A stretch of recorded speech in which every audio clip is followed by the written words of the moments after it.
Hi everyone, I am back to give you my week 27 pregnancy update. So I'm on my exercise ball again, so I'm bouncing around. Sorry if I am swaying in the wind. I did get a comment on my week 26 pregnancy update that I wanted to address, and so this question comes from Amy Briggs. She was wondering if I could share if I have any too much information type symptoms. And so I will definitely get to that because pregnancy is always ripe with those. But I'll give you a quick update about what's going on for me at week 27. So right now I am 27 weeks and 4 days, and I had my blood work done on Saturday. And so the blood work that I had done this week was a urinalysis. And so first of all, urinalysis is when they test urine, not blood. So for the urine, it is checking for chlamydia.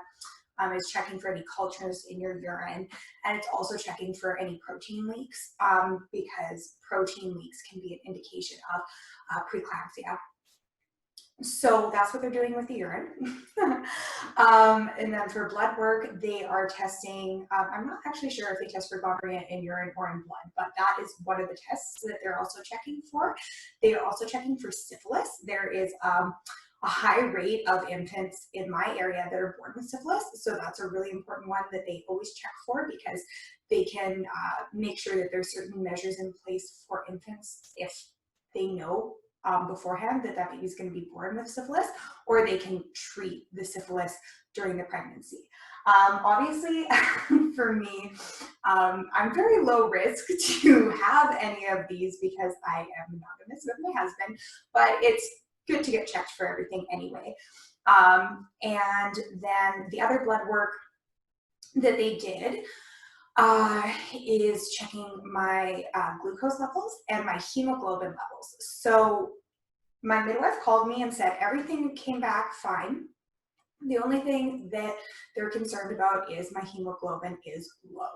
So I tend to always kind of sit like borderline anemic. And when I was pregnant with Oliver, my first son, this test came back and I was at 110, which is the minimum that it is allowed to be without them starting to get concerned about it. And this time I tested at 101. So they are saying, hey, you need to bring your iron levels up. So I have started taking an iron supplement that my midwife recommended, and I'm taking it with an orange because the vitamin C helps you absorb the iron. I am and I'm not surprised about this result, because obviously throughout my life I have been somebody that sits borderline anemic,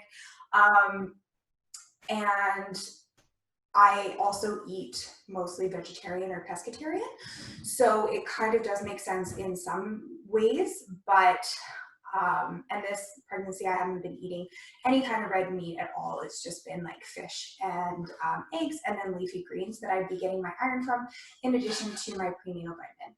But I thought I was doing a really good job of getting lots of leafy greens. So yeah, but I guess it probably just stems back to the fact that I have low iron resources or reserves in the first place, not eating red meat.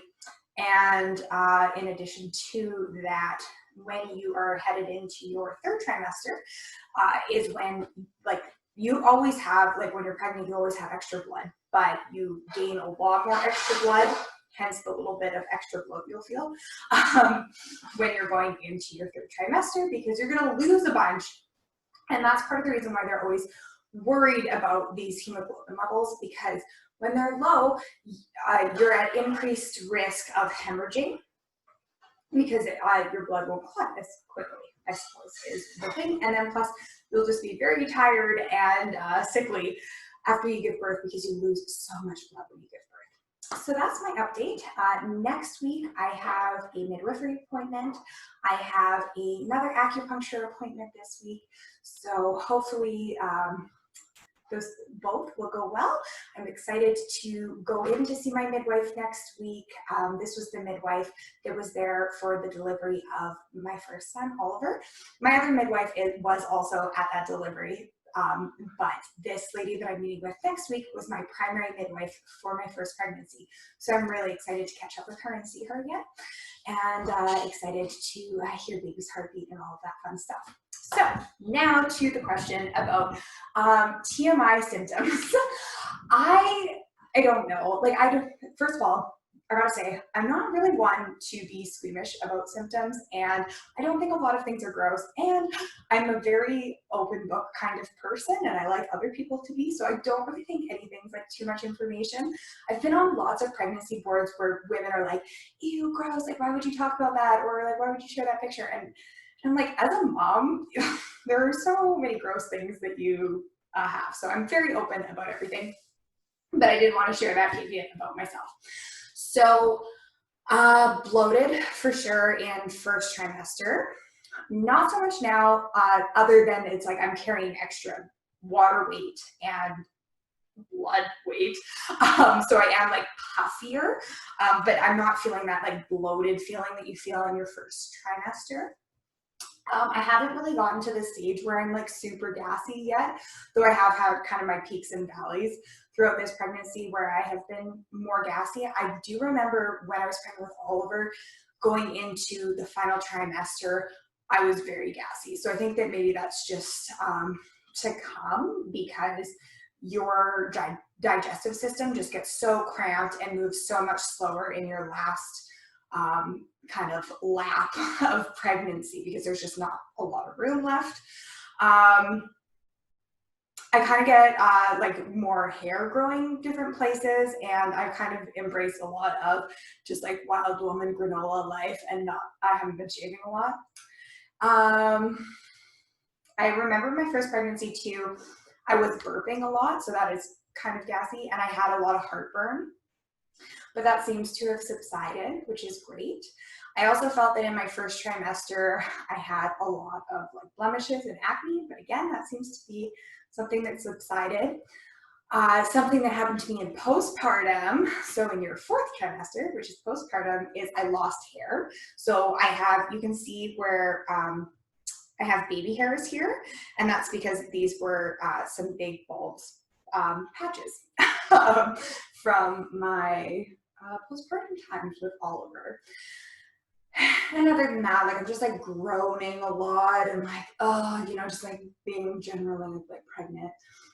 Something that was like pretty gross in my first pregnancy with Oliver was that I had terrible breath, like just terrible. Even if I brushed my teeth, even if I had gum, I had terrible breath. But thank goodness this pregnancy, I do not have terrible breath. At least I have not noticed, because when I had terrible breath in my pregnancy with Oliver, it was also like accompanied by like a disgusting taste in my mouth, which I don't really have. And again, I think it was just a result of everything kind of being condensed and slowing down. I have this pregnancy experienced some constipation, and that will likely get worse now that I'm on this extra iron supplement. And to combat that, there's not a lot you can do other than like you could take like milk of magnesium or something like that. I think that's fairly safe. Or you could take a stool softener or something like that. I've been trying to just do lots of fruits and vegetables and lots of water, but it is something that it's just like, it's a slower process, just because again, the hormone relaxin just makes all of your muscles relax, including your intestines. So it doesn't push things along as quickly. So it's very, very common. But I'm feeling very good and loose today. So yeah, so if you have any more questions that you want me to cover in one of my videos, I would be happy to cover them. Please send those questions my way. I would love to have content that is applicable to people that are watching it and they're curious about it. So thanks so much for watching. I am going to try and record another video this week to put up that is going to be my 21-week pregnancy update, which is from a little while ago. I will show you my bump really quick. So this is what we've got going on. I gotta lift up my boobs so you can really see the full effect. So we'll see how much we're measuring. My weight update is I'm 195 pounds right now with a starting weight at the beginning of my pregnancy of 175 pounds. So I have gained 20 pounds. In my first pregnancy, I gained about 40 pounds, I believe. So I'm over halfway, but I haven't gained as much weight.